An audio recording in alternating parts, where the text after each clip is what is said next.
I mean, for the longest time, even though they're completely different companies, I couldn't watch because TNA Impact had burned me out so badly. And just in the past few months, I finally got back to Impact. That's how badly the whole ground was torched for me. And I gotta say, I appreciate the effort they're making. The talent, a lot of it is very young. They have very limited resources, obviously. But I see an effort, and I appreciate that. Okay, something interesting that to me is, what I don't understand is Anthem Entertainment, to save that company, bought a frickin' television station.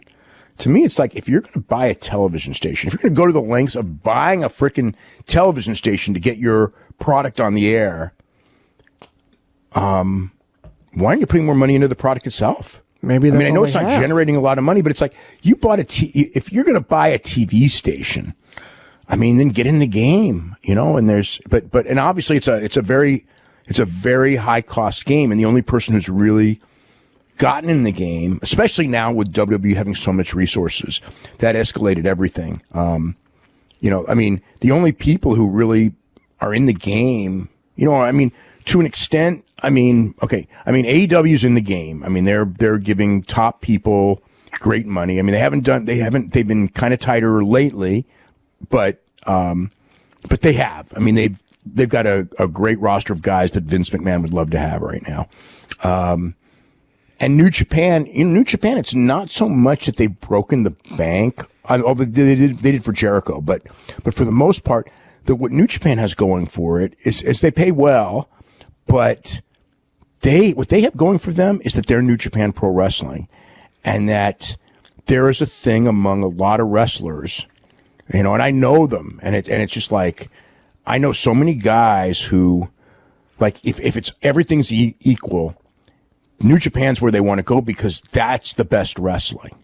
That's like the mentality. Like, if I'm in New Japan, I'm going to be in there with Okada, who's the best in the world, and Tanahashi, who's the best of the generation, and Ishii, who's just unbelievable, and Minoru Suzuki, who's a unique talent, and Sonata and Evil, and all these different guys. I have another question in that regard.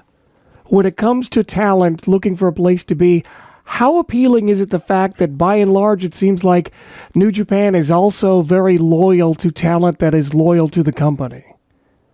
Does that resonate with talent? I would think so. I could tell you that, as far as there's little things that they've done for like Will Ospreay and Jay White.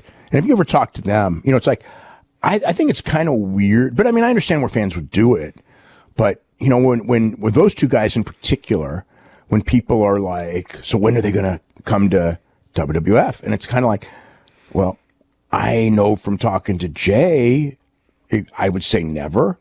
And Will, I would not say never, because he kind of makes allusions that someday he might, but that someday is years and years and years away. And, as long as he can perform at the top level, he doesn't want to go anywhere because New Japan's the top level, and it's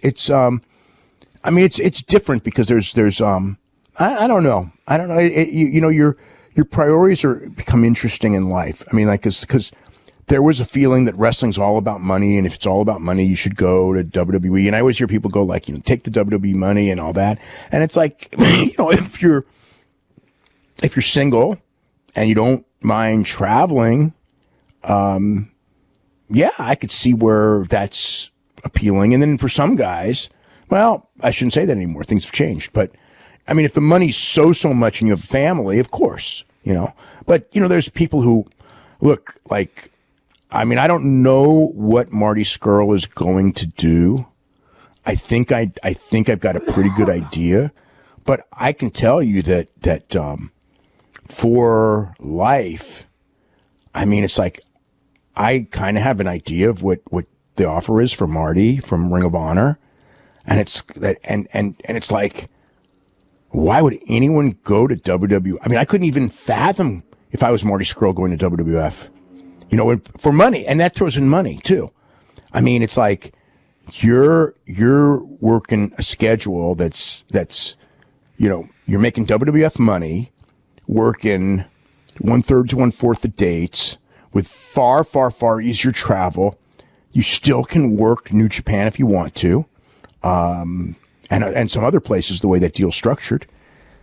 And the other part of it is that WWE is probably the toughest on the body because you're working so many dates and because you're doing all that air travel and you're in the plane and all that stuff. New Japan's very tough in the ring for sure.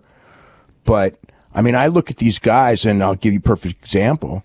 It's like Jushin Liger, 55 years old, who's still a better worker than half the guys in WWE. And, I mean, like, there are guys like Tenzan, but Tenzan also messed up his neck on, doing a moonsault and landing on his head that nearly killed him. And, he's got all kinds of issues with that. And Nakanishi broke his neck. So, yes, if you have a guy like that, but Nakanishi's also 52 years old. And, that same thing happened to Kurt Angle, who, didn't work for New Japan. I look at Satoshi Kojima or Yuji Nagata, and these are guys in their 50s, and they're better workers than most of the guys in WWE. So physically, I don't know that the New Japan style is worse for you long term than the WWE life. But I do know that the Ring of Honor life, working 40 dates a year, is far, far, far better than either. And the point of all this is that Marty Scurll is going to add years to his career, and the AEW guys are as well, that they're working 30 to 50 shows. These guys are going to add years to their earnings power at the other end by not going to WWE. And that's something that everybody really, I mean, if you really want to think about it, that's a big factor too. And keep in mind that the salary structure for wrestlers is only going to escalate. It's just natural that this is going to happen. And so you're going to be able to make far more money 5, 7, 8 years from now. But if you burn your body out on the WWE schedule, and you're used up and blah, blah, blah, you're not going to make that money at the end. So it's just again, there's so many different ways of looking at this, and people just look at it the very simple way, and it's not a simple thing where it's, just take the WWE money. Because look, there are guys who a lot of guys have been offered a lot more money outside of WWE than they were offered by WWE. When a year ago, when we had all these guys free agents, almost everyone didn't go to WWE because they all got better offers after. Now that's probably not going to happen because WWE is really. I think that they realized that they left a door open that they did not want to do. And so they're offering tremendous money, but you still have that schedule and there's also, like if you're a father with a family and, you're on the road 4 days a week with WWE, although I think that their road schedule is going to start getting easier, but you're on the road, or you fly out 1 day a week for AEW, or you fly out every other week and do 2 shows for Ring of Honor. You know what I mean? Like for a family, and you still make good money in any of those places.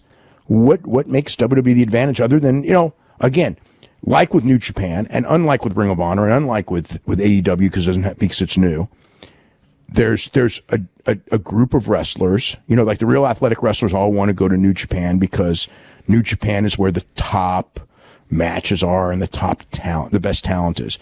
But you also have the people who grew up as wrestling fans, and they want to go to WWE because it's their childhood and it's where Bret Hart and Shawn Michaels wrestled, or Edge, or whatever age they were.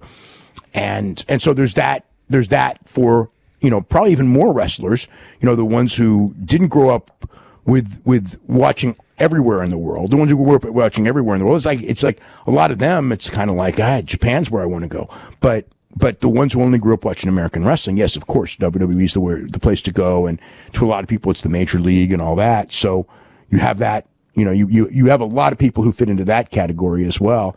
And there was a period where WWE took advantage of that in the sense that they would offer guys far less than they were making, and guys would be gladly signed because I get to go to WWE even if my pay's cut in half. I get to go there, and it's like it means I made it. Even though I'm making less money, I made it. I'm finally in WWE. So, that they did that, for a while, and that worked fine for WWE when there was no competition. Speaking of money, you mentioned Marty Scurll and Ring of Honor. To the best of your knowledge, does Ring of Honor have a checkbook? And is Ring of Honor going to be bidding or making plays for any other talent of which you were aware or might be aware of in the future?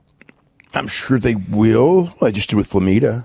But I don't know. And Dragon Lee. Look, Dragon Lee was, of all the guys who have come out that were free agents because he was fired by CMLL, which was one of CMLL's really dunderhead moves. I mean, Dragon Lee's one of the most talented guys in the business. And he went to Ring of Honor. He didn't go to WWE, and they wanted him. He didn't go to AEW. I don't know how bad they wanted him. He did, I mean, it's Ring of Honor and New Japan. I mean, he's going to both. But that was, but yeah, and I heard he got a great deal too.